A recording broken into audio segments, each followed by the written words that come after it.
All right.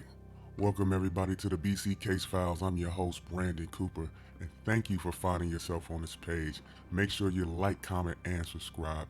Our first case comes from, actually our first video comes from Dawaun Rice. Let's get into it. A man in his early 20s has accepted a plea deal and a life sentence to resolve criminal charges that he murdered 2 people within a 3-day period in September of 2016. Dawaun E. Rice, 22, will not get a chance for parole until after serving the first 40 years of his prison term. Rice was linked to the September 2016 killings of Christian Neely, 17, and Javante Prothero, 29, both shot to death in Richmond within 3 days of one another. The evidence against Rice included video surveillance footage, GPS monitoring of his cell phone, the gun used in both murders being found in his possession, and the kicker, droplets of blood on Rice's recently shaved dreadlocks, which had been saved, that were linked to Javante through DNA analysis. At the time of both killings, Rice, then 19, was a participant in the Office of Neighborhood Safety, a Richmond program that pays monthly stipends for staying out of trouble to people who have been identified as having a high risk to commit crimes. This has been a violent summer in America. August was the deadliest month in Chicago in 20 years, and Washington, D.C. and Milwaukee saw their biggest homicide spikes in 2 decades. So tonight, we're going to take you inside one city's controversial approach, a program that pays young men not to shoot. Here's my Nightline co-anchor, Byron Pitts. Dawaun Rice is just 19 years old, but he's already had to say goodbye to 7 friends, each one murdered, and he's fed up. That's cold, bro. Today, he's paying his respects to 2 brothers buried in one plot, shot to death on the same day. He tells us he didn't cry when they died, but the tears coming now. And something else, anger. What are you thinking? What are you feeling? Pain, man. Like real pain, bro. You know what I mean? Make me want to act in violence. Watch closely. Grappling with an urge to avenge his friend's violent murders, Dawaun pulls out his phone. He's about to make a life or death decision, whether to call his boys and retaliate. I have to sit back and I gotta think whether to go left or whether to go right. 5 bullets came from a white Mazda. A brother and sister shot to death in Richmond last night. This potent mix of pain, anger, and teenagers with guns, making Dawaun's hometown of Richmond, California, at one point, one of the deadliest cities in America. Here, the streets are hunting grounds. Corner after corner, young men run for their lives. Those puffs of smoke, bullets, chased by an armed rival. And here, a calculated hit is underway. 2 men calmly walking before they open fire, lighting up the night. Every night on the news, you'd think this was Beirut. You'd be afraid to come to this city. In 2007, the city brought in Dawaun Bogan, who came up with a controversial solution. Pay the young men like Dawaun not to pull the trigger. Oh, yeah.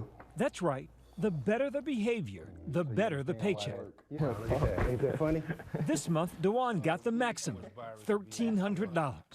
Congratulations, bro. Thank you. Thank you. That day at the cemetery, he chose not to avenge his friend's murder. Everything you do is gonna have a reaction, you know what I mean, and a consequence. You on first check status. Dawaun is just one of 24 young men in an 18-month-long fellowship that's run out of Dawaun's Office of Neighborhood Safety, or ONS, mostly funded by taxpayers. This our rent right here, boom. There are people we've spoken to who believe it is wrong to pay a kid not to kill somebody. Well, that's not what we do. In fact, I never tell a young man to put his gun down. So what are you paying them for then? Their job is to get their lives together. Dawaun says incentivizing these young men to change is ultimately more cost-effective for everyone.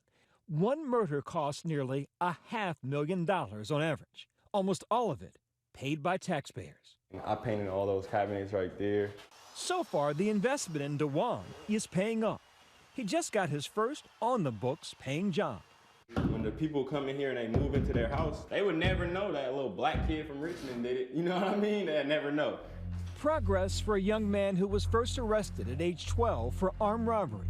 He says he was homeless, stole an iPhone to help his single mom pay her bills. Dawaun says he was well known on the streets. A serial shooter. That's what they would say. I called him a leader. A hunter. That's what they would call him. I called him brilliant. Rice, also known by his nicknames Lavish or Lav, was arrested on September 21st, 2016 in Vallejo, 2 days after he shot Javante several times outside of a grocery store on 47th Street in Richmond, prosecutors said. Authorities say the motive was a marijuana robbery and that the shooting was caught on surveillance footage, which clearly identified Rice. When police arrested him and searched the Vallejo home where he had been staying, they found a semi-automatic pistol. When the gun was discovered, detectives realized it was linked to not only Javante's killing, but also the September 16, 2016 shooting of Neely at an apartment complex on the 3400 block of Richmond Parkway. Authorities later analyzed Rice's cell phone, which was in his girlfriend's name, and discovered it had been at the scene of Neely's shooting.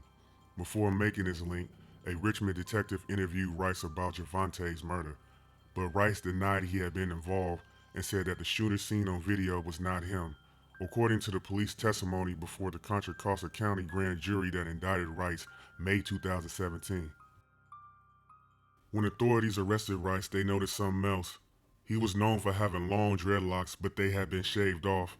Police discovered the dreadlocks in a bag in Rice's car, and the crime analysis later determined that there was human blood not related to Rice on the hair.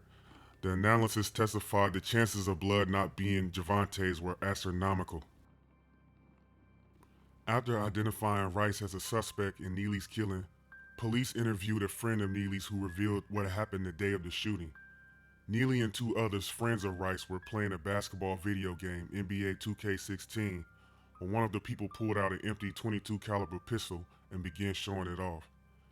Neely asked to see the gun, then refused to hand it back, prompting a heated argument between him and Rice's two friends. Later that evening around 10:30 p.m., Neely was shot to death. The shooter fired at least 10 times with a .40 caliber pistol.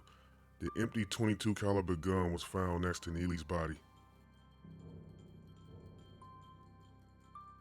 Following Rice's indictment, the families of both Neely and Javante filed wrongful death lawsuits against Richmond, alleging that officials with the Office of Neighborhood and Safety should have known Rice was a danger to the public and warned the police.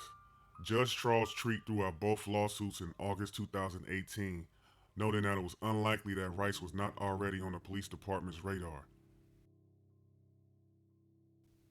Yeah, it definitely seems like it's going to get worse before it gets better. I definitely hope and pray that a change will come, but it seems like the same thing has been going on for decades, many moons.